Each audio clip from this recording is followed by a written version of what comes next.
Ada satu ungkapan dalam Khazanah falsafah Tiongkok klasik yang sangat saya sukai. Bunyinya adalah Tianxia Tonggui Ershutu. Ini kalau diterjemahkan ke bahasa Indonesia kurang lebih artinya adalah bahwa di bawah langit ini sebenarnya tujuannya sama, cuma jalan yang ditempuh untuk menuju tujuan itu yang berbeda-beda.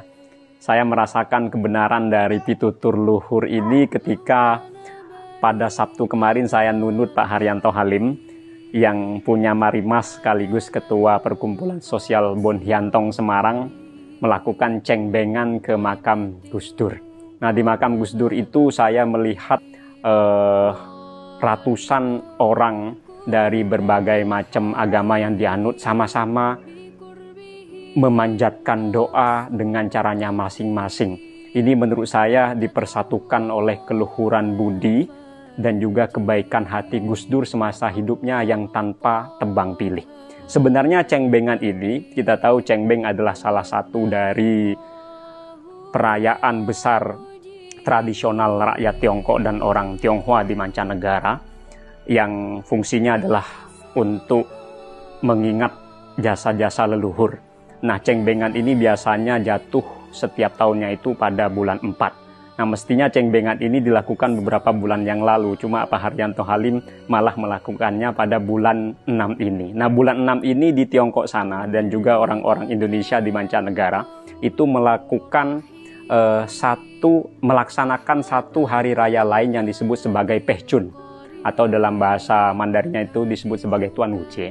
Pehchun ini adalah pelafalan dari dialek Hokkien yang artinya adalah mendayung perahu. Nah, disebut sebagai Hari Raya Mendayung Perahu atau Pehchun karena hari raya ini berkaitan dengan seseorang yang bunuh diri terjun ke sungai dan orang-orang Tiongkok pada saat itu berlomba-lomba mendayung perahunya untuk menyelamatkan orang ini sambil membawa nasi yang terbuat dari ketan dilempar ke sungai itu supaya ikan-ikan memakan nasi ketan yang kemudian kita kenal sebagai bacang ini dan tidak memakan tubuh orang tersebut.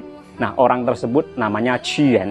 Dia adalah negarawan yang sangat cinta kepada negaranya, tapi kemudian karena ada orang yang memfitnah dia, kaisar pada saat itu akhirnya mengasingkan dia dibuang, dan Chien pada saat itu melihat negaranya justru dikalahkan oleh musuh.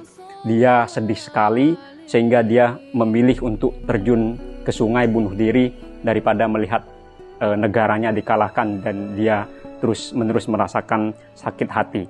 Nah, sebelum dia terjun ke sungai, dia membuat satu puisi. Dan puisi ini saya juga senang sekali. Bunyinya adalah Ju si jie juo wo du qing, zhong den jie jue wo du xing. Ini artinya kurang lebih adalah ketika semua orang berkubang dalam lautan yang keruh, aku berusaha bersih sekalipun sendiri. Ketika orang lain mabuk semuanya, ketika orang lain pada gila, aku berusaha sadar sekalipun sendirian. Saya tanya ke Pak Har, kok bisa ini cengbengan dilakukan bertepatan dengan Hari Raya Pehchun? Pak Har bilang, enggak ada ini, enggak ada tujuan khusus. Cuma saya ingin bahwa Gus Dur ini legasinya berupa welas asih terhadap semua orang ini bisa diteruskan oleh semua orang. Nah, saya kemudian jadi teringat, jangan-jangan Pak Har ini akan mengajarkan kita spirit dari puisinya Chien tadi, bahwa ketika orang lain itu kotor semuanya, jelek semuanya, kita harus berusaha baik sekalipun sendirian. Dan inilah yang menurut saya juga diajarkan oleh Gus Dur kepada kita semua. Gitu aja kok repot.